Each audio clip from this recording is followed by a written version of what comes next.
Assalamualaikum warahmatullahi wabarakatuh. Waalaikumsalam warahmatullahi Pagi wabarakatuh. hari ini kita masih berbincang tentang rohani, Prof. Oh Imam. iya, Mas Habib. Karena ada banyak orang yang masih belum jelas benar itu. Misalkan sebagai ada pertanyaan contoh begini, ketika orangnya meninggal, itu rohaninya kemana?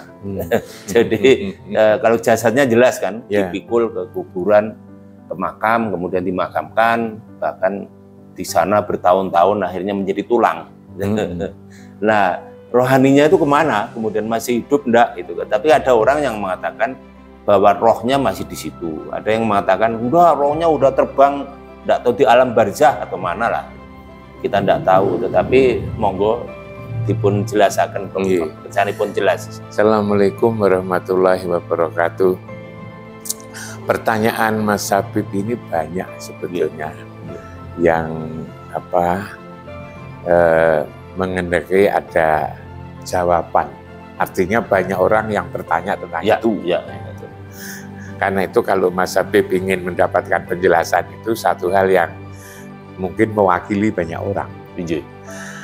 Tetap saja Mas Habib bahwa manusia itu terdiri atas dua unsur, jasmani dan ruhani. Yang dulu saya katakan jasmani itu kan pertemuan dimulai dari pertemuan antara ovum dan sperma. Nah, ibu bapak itu lalu jadi bibit manusia, tumbuh dan berkembang. Nah, akhirnya pada usia 4 bulan 10 hari dalam hadis Nabi itu ditiupkannya ruh. Baru ditiupkan. Lalu dijelaskan di dalam Quran surat As-Sajdah ayat 9.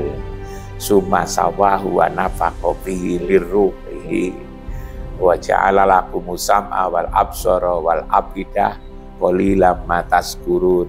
Aku sempurnakan kejadian ini dengan aku tiupkan ruh. Allah yang meniupkan ruh itu. Nah, karena itulah maka menjadi jelas kita yakin bahwa memang dalam diri kita itu ada dua unsur itu, adalah jasmani dan ruhani. Nah, pada saatnya nanti akan kembali. Dalam bahasa Jawanya nanti saatnya akan mantuk. Akan wangsul, akan mulih kan gitu. Akan pulang, akan kembali. Dalam bahasa Qur'annya itu rojiun. Karena itu kalau ada orang meninggal itu kan kita mesti ngucap innalillahi wa inna ilaihi rojiun. Nah, karena itu disebut mulih, wangsul, mantuk, kembali, pulang, rojiun, kan ke tempat asal. Ke tempat asal, mulih kan tempat asal, pulang kan tempat asal, kembali itu kan ke tempat asal.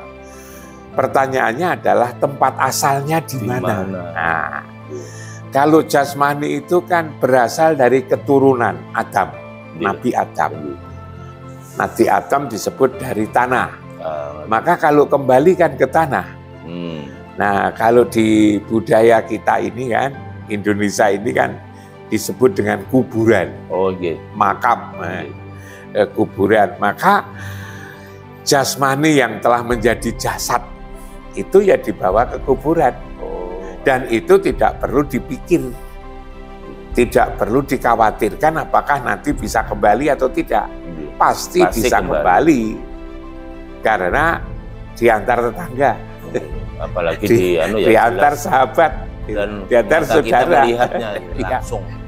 Tidak akan tersesat kalau kembalinya jasadnya itu. Karena selain diantar, dipikul. Masa orang dipikul lalu kemudian keliru ya jalan. Yang kalau keliru bukan salahnya yang dipikul, tapi salahnya yang pikul. Dan tidak pernah ada terjadi orang yang keliru jalan ketika membawa ke kuburan. Kan gitu Mas Habib.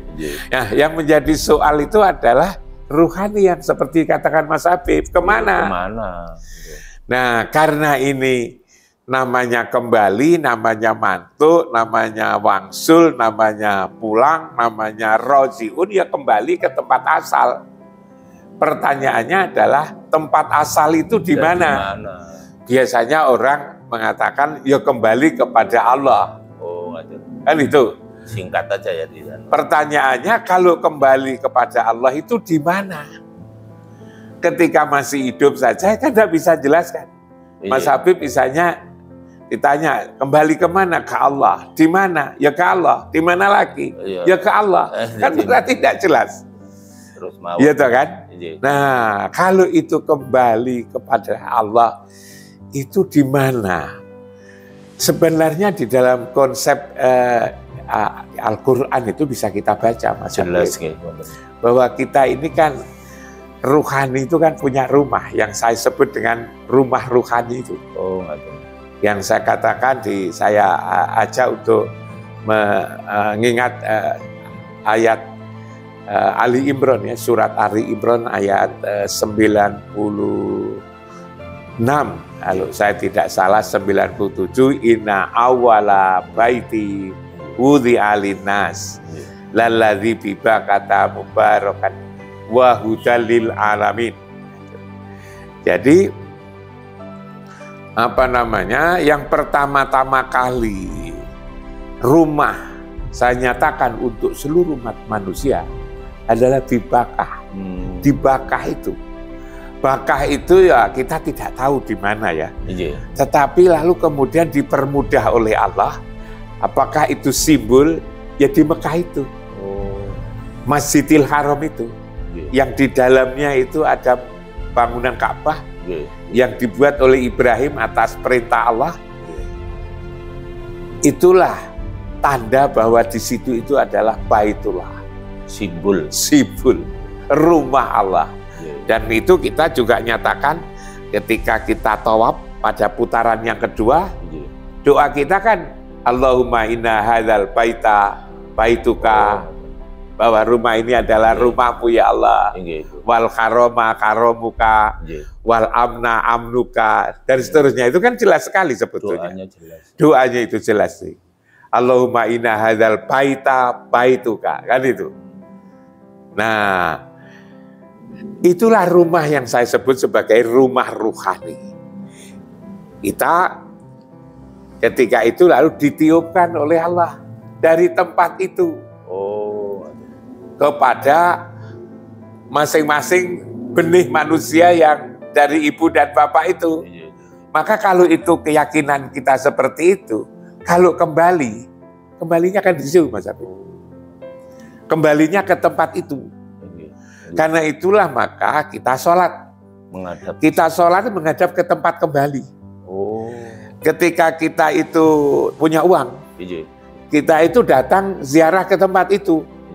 Paling tidak sekali dalam seumur hidup. Waktu umroh atau waktu haji.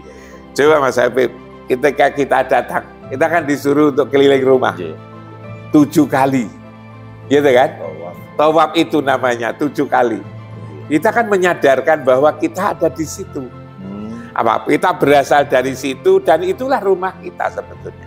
Rumah ruhani kita itu ada di situ. Nanti kalau selesai tawaf 7 kali itu kita kan diharapkan untuk mencium Hajar Aswad. Ya kan? Kalau tidak, kalau itu bisa, kalau kita bisa, sebab waktu itu kan banyaknya orang kayak begitu kan.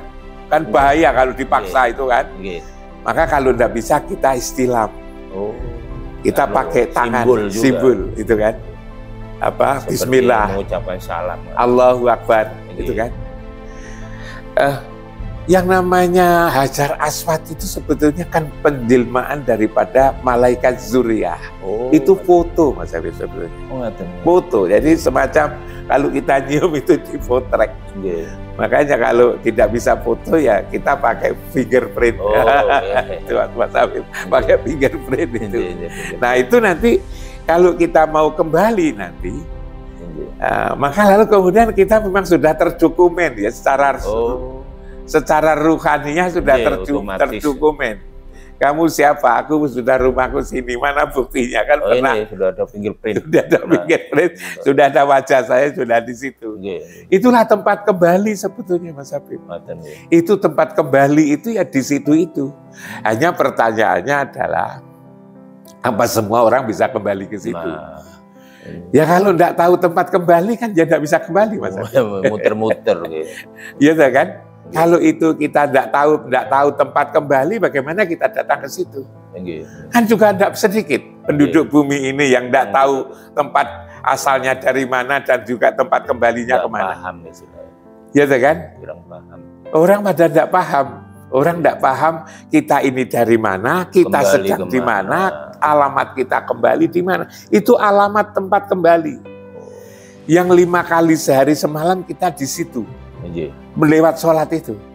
Ketika kita sholat, menghadap situ, merasa berada di situ, maka disitulah kita tatkala kembali sudah jelas tempat kembalinya. Makanya dulu saya katakan, Mas Habib, orang itu berangkat ke satu tempat kan senang. Berangkat ke rumah saya, Mas Habib kan senang. Apalagi berangkat umroh, berangkat haji, kan senang banget. Tapi sebetulnya kalau kita banding-bandingkan, lebih senang pulangnya daripada berangkatnya. Mas Habib nanti setelah dari sini pulang kan lebih senang. Apalagi tujuannya berhasil. Mas Habib ketika haji dulu, datang sana kan senang. Tapi ketika kembali, kan lebih senang lagi. Hidup itu juga gitu, Mas Habib. Kita itu ketika datang ke dunia ini kan ya senang. Tapi nanti seharusnya ketika kembali itu jauh lebih senang daripada berangkatnya. Tapi banyak orang yang takut. Karena apa? Takut itu karena tidak tahu tempat kembali. Tidak tahu jalannya kembali. Mungkin oleh-olehnya belum cukup. Siapa yang akan menerima juga tidak jelas. Coba Mas Habib nanti ketika pulang, jalan ke rumah Mas Habib jelas, gitu kan? Apalagi masih ingat ada Google Map, jelas sekali. Tempat alamat Mas Habib rumahnya juga tidak kelupaan. Mas Habib sudah jelas hasil ketika dari rumah saya. Lalu kemudian nanti ada yang membukakan pintu, kan seneng. Nanti juga begitu. Kita ketika mau kembali nanti tempat kembali kita jelas, jalan kembali menuju kembali jelas, tempat kembali jelas. Alamat tempat kembali jelas, lalu oleh-olehnya sudah cukup. Siapa nanti yang akan menerima kita kembali di sana sudah tahu, kan senang sekali. Senang. Jadi di situ membayangkan itu menjadi senang. Sampai di sana. Dan kita menjadi sadar bahwa kita di dunia ini sementara nanti akan kembali. Nah, lagi pula Mas Habib ini ketika kita bicara mati gitu kan, kematian. Sebetulnya ada yang mati dan ada yang tidak mati. Tubuh kita itulah yang mati. Tapi ruhani kita tidak pernah mati. Tidak pernah ada ruhani mati. Hidup selama. Mas Habib kan ingat tentang kisah Isra Mi'raj. Ketika Mas Habib ingat Isra Mi'raj, itu kan Muhammad itu kan sebelum Mi'raj, itu kan sholat. Yang lalu beliau sebagai makmum, beliau sebagai imam, makmumnya itu kan para nabi, para rasul. Yang jumlahnya 124.313 itu. Yang ditambah dengan para malaikat. Lalu kemudian ketika Mi'raj, kan kita diterangkan oleh ustadz kita itu. Itu kan lapis pertama ketemu berapa, siapa, kedua, ketiga, keempat. Pertama ketemu Adam, lalu kemudian ketemu Yahya, Yusuf, ketemu Musa, ketemu Ibrahim, kan itu. Nah, kita kan mestinya sadar bahwa bukankah Adam itu sudah meninggal? Kok lalu pada ke situ? Berarti pertemuan itu bukan pertemuan fisik, itu adalah ketemuan rohani sebetulnya. Berarti kalau begitu mungkin juga fisiknya Nabi Muhammad itu. Ya, berarti lalu kemudian rohaninya itu tidak pernah mati. Rohani kita tidak mati. Kalau rohani jasmani kita nanti ya mati, rohani mati, untuk apa kita itu? Lalu kemudian harus beragama seperti ini. Kalau nanti begitu ngakhiri hidup ya selesai. Maka lalu untuk apa kita mempersiapkan bekal di akhirat? Karena nanti rohani kita itu masih tetap hidup itu. Ada kehidupan yang berkelanjutan yang itu. Berbeda alamnya. Yang berbeda alamnya itu. Nah, tentang bentuknya seperti apa kita kan tidak tahu. Nah, di sini jadi sebenarnya ada yang mati, ada yang tidak mati. Orang menyebut meninggal. Meninggal itu karena ditinggal. Ditinggal oleh apa? Ditinggal oleh rohaninya. Jasmaninya, kalau masih ada rohaninya kan disebut jasmani. Tapi kalau rohnya sudah ada, orang menyebutnya bangkai. Jasad. Atau jasad. Kalau binatang bangkai. Kalau binatang itu bangkai. Kan begitu. Jadi dalam bicara kematian itu ada yang mati, ada yang tidak mati. Jasmaninya mati hingga disebut jasad, lalu ruhaninya tidak mati. Ruhaninya kemana? Pulang. Ke sana. Kembali ke tempat asal. Tempat asal di mana? Di tempat itu. Hanya lalu, apakah semua orang bisa kembali ke situ? Ya tergantung. Dia tahu enggak tempat kembali? Dia tahu enggak jalan kembali? Dia bisa enggak oleh-oleh kembali itu? Apa namanya? Oleh-oleh untuk kembali sana. Dia tahu enggak yang akan menerima itu tahu atau enggak? Kalau itu semua tidak bisa dijawab, di dunia saja dia sudah jawab, tidak mampu, apalagi di akhirat. Karena itu bisa jadi kalau kita itu selalu datang ke rumah rohani itu, kita kenal rumah rohani, tatkala kembali tentu akan jelas. Tapi bagi orang yang tidak tahu, kan masih bertanya, aku pulang kemana? Gitu kan? Maka yang orang yang tidak tahu tempat kembali kan, maka lalu kemudian menjadi bingung. Orang menjadi bingung. Orang yang sholat pun kadang-kadang juga tidak tahu bahwa itu adalah tempat kembali. Karena itu begitu salat Allahu Akbar lalu kemudian juga kemana-mana pikirannya. Karena tidak tahu bahwa itu adalah persoalan rohani. Nah, yang tidak pernah mengenal tempat kembali tentu bingung kemana itu. Nah, kita tentu tidak tahu.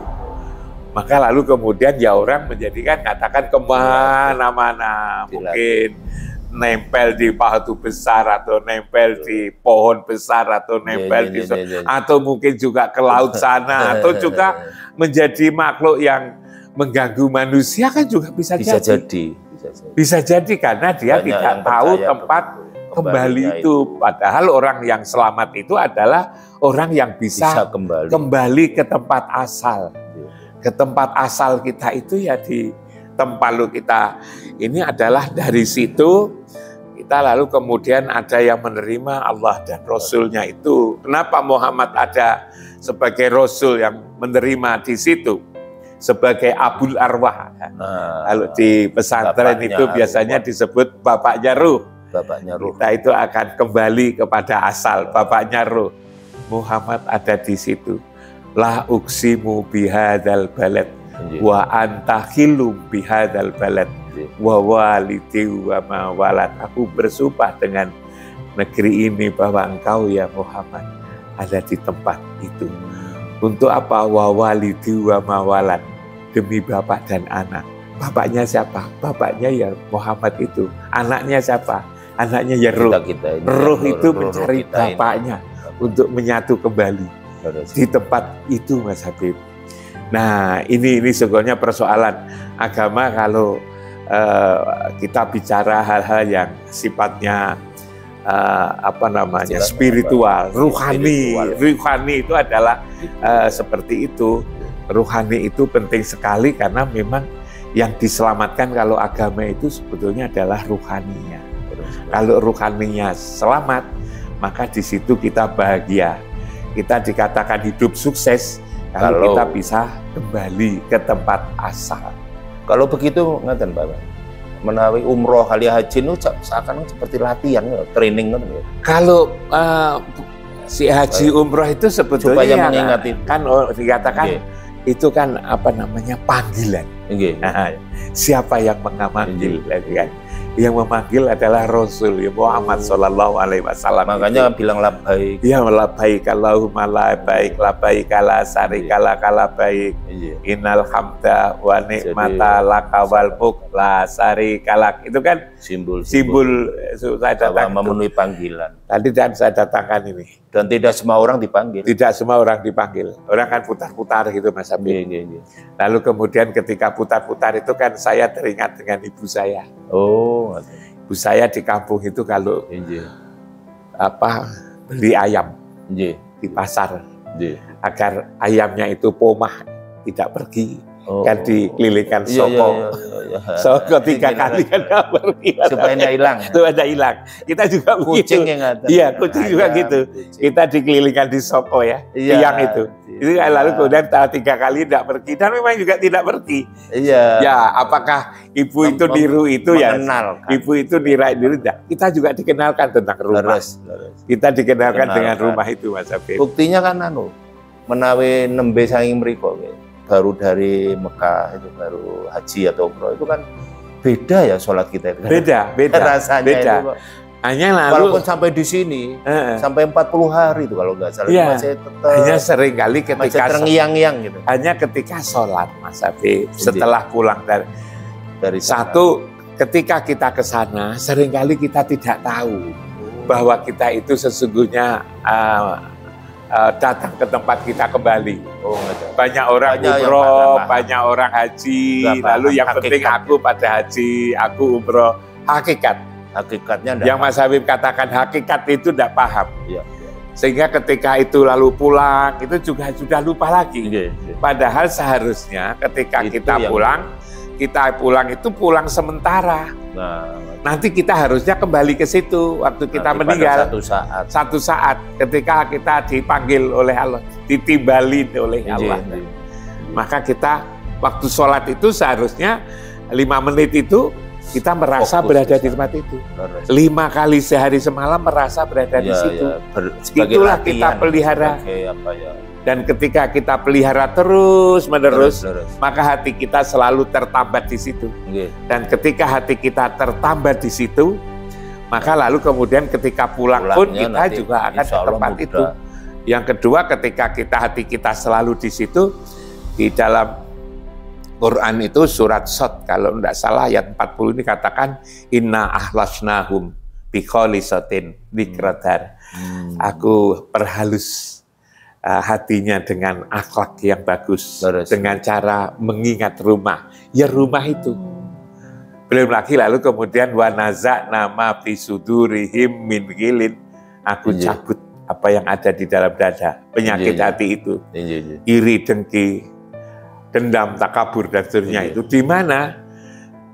Di Tajri min tahtihimul anhar, di tempat yang di bawahnya mengalir sungai yang dulu saya sampaikan Mas Habib bahwa di bawah Masjidil Haram itu sebetulnya itu sungai.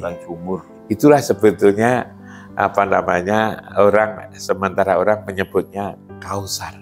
Nah, itu Kausar, telaga Kausar. Itu di situ, tapi seringkali orang sulit percaya apa iya gitu ya, tapi biarin aja lah, kita mendapatkan informasi seperti itu, percaya atau tidak gitu kan. Tapi ada buktinya kan, bahwa ketika dipompa ribuan liter, nggak habis-habis. Berarti kan ada telaga beneran. Itulah Mas Habib, kalau ada orang bertanya, rohani kita itu kembali kemana? Seharusnya bisa kembali ke situ. Tapi lalu kemudian juga apakah semua orang bisa kembali ke situ? Lah kalau orang itu tidak mengenal tempat kembali, bagaimana kembali? Maka tempat itu harus dikenali selama kita masih hidup ini. Dan kita harus datang ke situ setiap hari. Agar tatkala kita kembali, maka lalu kemudian tahu tempat kembali, tahu alamat kembali. Disitulah pentingnya sholat 5 waktu itu dan sholat-sholat yang lain, agar tatkala kembali kita tahu tempat kembali.